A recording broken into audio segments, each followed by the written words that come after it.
change of plans. The SSR SP1s are not going on the Integra. I posted in that video a few videos back, the CR Kais, the PFO ones or the SP ones. The CR Kais sold immediately. The SP ones, I put on a price on them that I was like, I want to keep them, so if they sold, they sold. Eventually they sold. Actually the same dude who had kind of sent me a few lowball offers, because you can make an offer on eBay, sent me a few lowball offers, and here we are. I guess a couple months later, he came nearly to asking price, and I said, okay, sure. So SP1s are going bye-bye. I'm not too upset because I really do like the PFO ones and they got good tires on it. Keeps things simple for now. There will be more. I love SP1s, but it'd be hard to be JDM Wheels Co. if I just hoarded all the wheels and didn't sell any. So I'm happy they're going to someone who truly genuinely wants them after he was after them for so long. So excited to see what happened with these. And here's me shedding a tear because they were great specs. 16 by 7.5 plus 39 and 4 by 100. No rash, just needing a little refinish and polishing. It's part of the game. Anyway, just wanted to update you all. Sorry, no SP1s in the future. With the SP1s now on the other side of the world at their new home, I'm always on the hunt for wheels, and I don't know, I love the obscure and the cool and the odd and the unique, but check these guys out.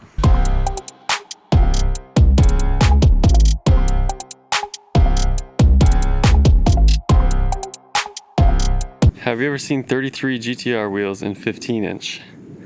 That's basically what these are, what they really reminded me of, which is probably why I got so tickled by them. But yeah, pretty sick. Split 5-spoke. Maybe I'm a sucker for split 5-spoke. But like 15-inch 33 GTR wheels. Specs are 15 by 7 plus 35. And these are M2 Hambai. M2 Hambai. Yeah, there you go, 15, 7, 35, ET35. But yeah, just some OG inspection 2003. So like just some super obscure OG wheels. These are in that rare active flake finish where they are actively flaking. Yeah, we got a little bit there, but otherwise rash is 0, so a great DIY home refinish set. So M2 Hanbai is kind of like, I don't know, kind of like Duran Tanita racing gear, if you're familiar with that. Like they made parts in the Japanese aftermarket, like not just a wheel company. They do have another popular older style, I think it's called like the DT05R. It's a 5-spoke, kind of reminiscent of like the Urus NS01 or like LMGT Innismo LMGT4 Rays, you know, just like, you know, a little more severe kink on the spokes. I could put pictures in here, make this way easier, but so yeah, M2 Hanbai is just like this OG company that was around, faded out. I had M2 Hanbai brakes on my old S13. Like I was thinking some fat boy tires with some like Honda racing stencils on the DC2 on these babies. Or if you have a Honda Fit, Honda Civic, EG, whatever, and you want them, everything's always for sale. So hit me up if these strike your fancy. I think they're pretty freaking sick. Like, I don't know, especially stuff that you don't see very much of. Like, I'm about it. Okay, now let's get on to the real mission for the video.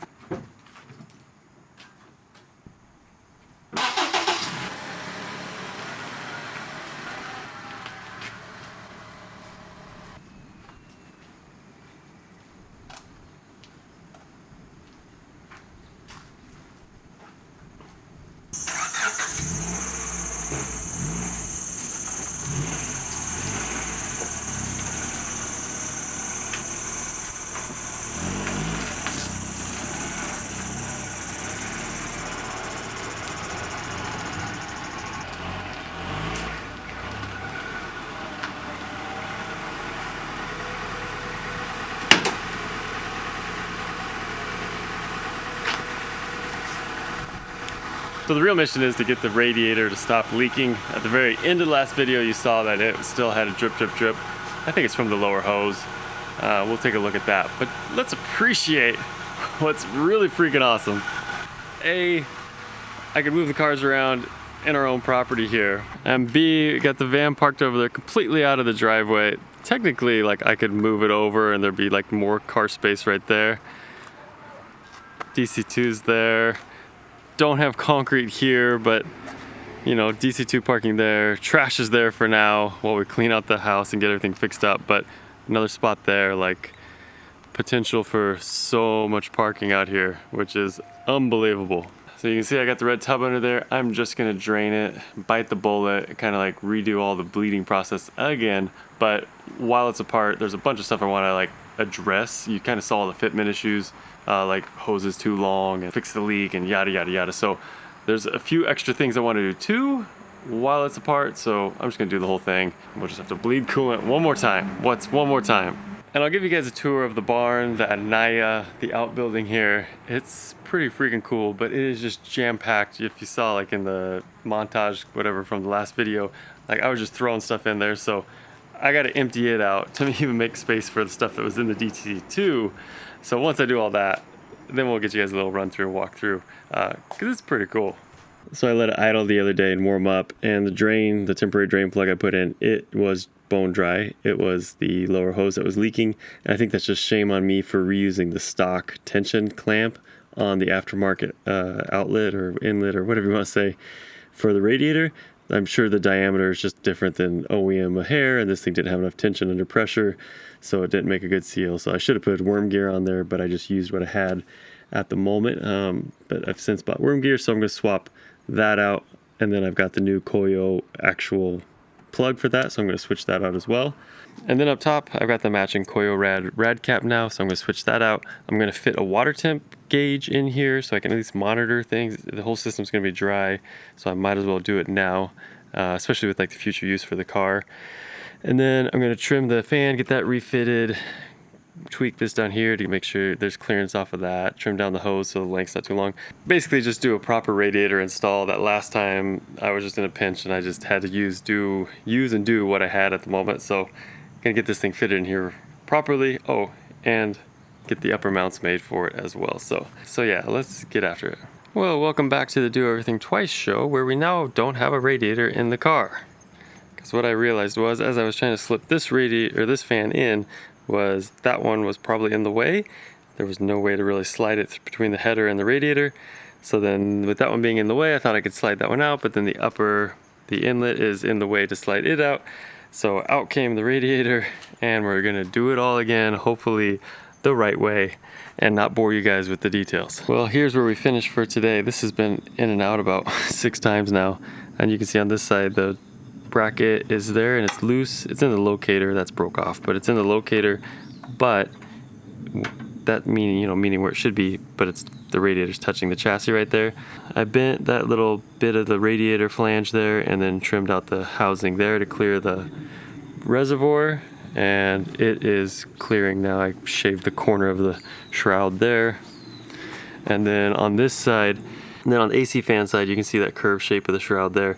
I trimmed that out because of the hose and that little like 90-degree vent pipe or something like that, whatever that thing is. I trimmed this part here of the motor bracket, I guess, on the shroud, with hopes of getting the heat shield back in there. And right now it's not looking good for heat shield clearance. And then it's touching over here on this side too. When it's kind of like in place, it's super close. So either shave the lower rubber mounts to hopefully let it drop lower, or shave the chassis. If it does go down, then these stock mounts with their flange here bent straight, I'm going to cut that off if I end up using them, then it will actually sit and flush against the chassis, because right now it's like 5 millimeters above the chassis if it's flat on the radiator. Hope that makes sense. Either way, this thing is just bare to fit in here. But I think that's kind of all the modifications thus far to get it to fit. Here's where I started to question my life choices, my ability to modify cars, and whether or not this Honda life was for me. But while I figure out what to do with the radiator situation going forward, let's jump back to when we were just moving out of our previous rental place, just to give you a walkthrough of like what typical Japanese rental life is like. Like if you were moving to Japan, you would probably find yourself in an apartment like this. You could definitely spend a lot more money. You could definitely get something a lot cheaper. This is kind of like middle class with enough space for 4 people. It's a 2-bedroom, 1-bath, living, dining room, kitchen, so they call it a knee LDK. And then stay tuned till the end, because I will share with you the absolute Worst thing about this place, absolutely drove me nuts.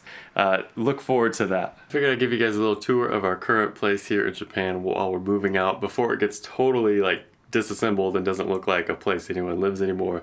Give you guys a layout, kind of what, you know, daily life looks like in Japan or in a space this size for 4 people, a family of 4. I somehow dum-dummed and didn't record or corrupted file or something of the first part of the walkway kind of going into the kitchen. So we'll just jump to that here now via some old screenshots from when we just moved in and then, you know, like a year or 2 later, so you kind of see the change. There's Shio standing next to our new refrigerator when we just got it, just to show how big it is. And you can see the kitchen. It's just like a sink, tiny little sliver of countertop, and then the little stove right there next to it. We added that white little cabinet right there in the front just so we had a place to put silverware and a few extra items, but like that amount of cabinets, like that was it. And then another screenshot grab. Yeah, that's the general layout there. We added yet that other cabinet there where the microwave's on top, and then the rice cooker. Then we have a little storage underneath that. It fit perfectly in that little sliver of wall there. But you can see the kitchen like filled out there. You're just constantly like swerving, walking around something or somebody.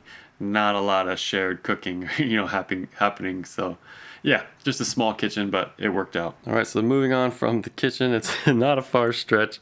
We're right into the washroom, bathroom. We got those little divider curtains. Normally we keep them up out of the way just to make it easy to walk through, but this is your space for, sink, brushing teeth and washing face and all that stuff. This like standard unit thing, you can see it's not built in. This is like all separate unit. These are just sold, and this is how most apartments are for that. Washing machines right next to it. There's only cold water hookup. There's no hot water for washing machines in Japan. We got a little wedged rod across there to hang towels.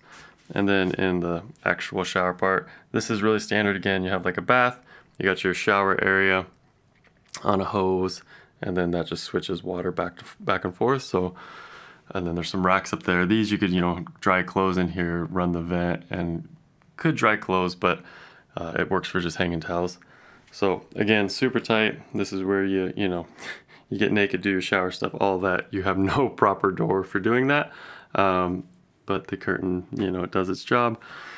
And that provides a little privacy. But anyway, you can see it's all just tight, running space into space. Behind this magical door, wait a second, let me preface this by saying, remember, your eating area is right here. And behind this door is your toilet. And we got a little extra storage up there with another little DIY add-in rack, just wedges in there. Again, like all these things are super common in Japan because all places are kind of built like this. People furnish them in a temporary way because they're moving out of apartments so frequently. But yeah, this is the worst part of this place. Toilet right there, shut the door, and you're at your table, you're at your living room. Like zero privacy, zero barrier from sound. And what we ended up doing was, getting this little motion activated sound maker. So anyway, that was definitely not a highlight of this place, but otherwise, it's just, you got a little nook there and we filled it out with stuff. The fish's water's getting clean, don't worry. We just switched their fish food and now their water gets crazy dirty, crazy fast. But we switched them over to flakes. They like it a lot better, but man, their water got dirty quick. So then my little office area, just a little, you can see how narrow the desk is. Obviously that's like my biggest gripe about that, but make do with what you got and it works out. Can't say much more about it, but it is definitely not ideal. So let's go upstairs, check that out. Got a little landing and then going up the stairs there. Ta-da. You can see we got all these clothes hanging in the hallway. Crawl under them. What we found is I got 3 racks set up, 3 rods. These again, just wedge in there. And they hold a decent amount of weight, as you can see. These are all pretty much dry, but what we found is it's just easier to hang your clothes inside versus dealing with rain, dealing with wind, and it just keeps the sun off of it.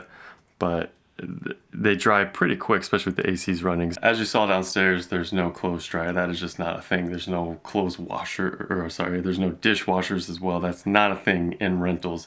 If you buy your own house, build your own house, you can add those on, but they are very expensive for something very small. Ovens, clothes washers, dishwashers, very rare, very expensive. So in a rental situation, we made the best use we could with this space, and it worked out really well. I do recommend. So you can see that's kind of where the clothes pile up if I'm busy and I don't have time to fold them. But then we have this other rack here. Again, this is another because Japan thing, but it clamps the door, you pull pressure on it, and then you can hook your big clothes clip hanger thing there. Again, this is just so standard here, but anyway. So yeah, that works great for hanging stuff inside or outside, but that's the little thing that protects the doorway, because this is all rental, so you don't want to like hook it with the actual hook there. So stepping upstairs, we got 2 rooms up here. The tatami room, that's tatami mats there, and then like the sleeping area. We'll start in the sleeping area, I guess. You can see we got 3 beds. This is a single right now. Normally it's a full or a double. We're moving, so we had 2 of those futon, the mattress type things. We had 2 of those. We took those out to the new place. We ended up leaving those out there, so now we're sleeping on the kids' other 2 stacked up. Anyway, it's tight, but it's working for now. Normally the bed would be like an American full, I think, size. It's called a double in Japan, so it comes over to about there. Anyway, that's like Shio and I spot, the kids' spot. With a hardwood floor like this, it just depends on how the temperature is, but you'll get moisture forming underneath your bed, so you want to fold it up in half. We fold these up at least every couple days just to let them dry out. But again, with the air conditionings running, it stays pretty controlled in here. On the tatami mats, if you're sleeping there, you really want to pull them up every day. So nothing really to note besides you guys might be surprised that 4 people are sleeping in 1 room. We'll get to that in a second, but you can see we have this contraption set up here. Again, the air conditioning, we got Pikachu blanket diverting the air down, and then this other futon is acting as like ductwork to get it out. Otherwise, again, it just pumps like super cold concentrated air over in this corner, which makes for really uncomfortable sleeping. So this lets it kind of diffuse out a little better to where it's hitting like my feet versus directly in someone's head. Closet, standard closet. The one thing to note, because there's like no extra storage, like all my car stuff is just stored right there. Otherwise, it's just clothes and nothing too exciting there. But standard Japanese closets, I will say, they're quite deep. Like you can see where a shirt is, but it goes way all the way back there, like a full meter almost, like 3 feet. That's because when you fold these up, you would need a place to store those. So Japanese closets are generally quite deep. So let's step over to the tatami room. And in the tatami room, we got our dressers, and this was all my car part storage, our own personal storage. It's pretty cleared out now because we've moved a whole bunch of it, but imagine, stuff coming out to about here. It got really full in here. That's one of the reasons why we ended up all sleeping in the same room. We just needed some more space, and so, consolidating a sleeping area made the most sense. This, we got our bikes hanging up over there, like just making do with what we got space-wise. Under here we had like kids toys area and that bottom half of that closet. So again, just another closet. But yeah, the other thing is with Japan, you don't have central air. So that air conditioning, and it's also a heater, that has to supply heat and AC to both rooms up here. But with this doorway like this and that doorway like that, and this big void right here going right down the stairs, heat and AC do not flow over here at all. So in the summer times, this room stays pretty uncomfortably warm to sleep in, and it gets, quite cold in the winter. So it just didn't work out really to have this as a separate bedroom. Our original thought was kids would have a bedroom they share, we would have a bedroom for us, but it just worked out better to kind of split things up. So we have clothes over here, kids' clothes over here. Shio and I have shared this dresser. Like she's got the bottom half, I got the top half, and then Aili and Hideki have their own dressers there. So packing materials, junk boxes, whatever. So that's a quick walk around, run around, whatever, look around. Let me know if you guys have questions about living in Japan. I thought I'd just show you kind of how we live for a 2-bedroom, living room, kitchen type layout. This is a townhouse, so it's 2 stories, but you know, 1-level places with 2 bedrooms are quite common as well. So like this amount of space is pretty common, but yeah, this is just how we made it work for us. So yeah, let me know below if you have questions, comments, or whatever, and I'd be happy to answer them. And now for the worst part of this place, and a lot of buildings generally of this era have the same issue, and that is the incredibly low doorways and openings and walkthroughs. I'm 6'1", 6'2" on a good day, 186 centimeters. Japanese door openings traditionally were 180 centimeters high. So, you know, 6 centimeters different, couple inches shorter than me. So I had to duck through every single doorway in this place. And just to kind of put it in perspective, from the upstairs bedroom down to the bathroom, a round trip required ducking through or ducking under 10 openings. Oh, so frustrating. And I cannot tell you how many times I just nailed my head because I misjudged where to duck, or if I was ducking and then turning, how many times I cracked the side of my head because I like misjudged my radius of like turning while ducking. So I'd hit the side door frame. But good grief, 100%. The worst part of living at that place was just how many door openings there were and how they were all short. The location of that place and like the size and the you know, the money all made sense to just deal with it. But 2 years and some months there really highlighted like how frustrating that is. I hope you guys got a kick out of the walkthrough of that place. Let me know down below, like, yeah, what your thoughts were. If you have any questions about living in Japan, of course, like just answering from my experience, but yeah, there's other people in the comments who live in Japan as well, so like they can chime in and, you know, we can share some dialogue and stuff like that. There's, yeah, so many things that are similar, adjacent, but you know, just a little different here and there. So we'll carry on with the DC2 next time. We'll have a plan in place for that. Until then, much love, be well. And yeah, just to update, doorways at our new house, no ducking required, baby. Woo!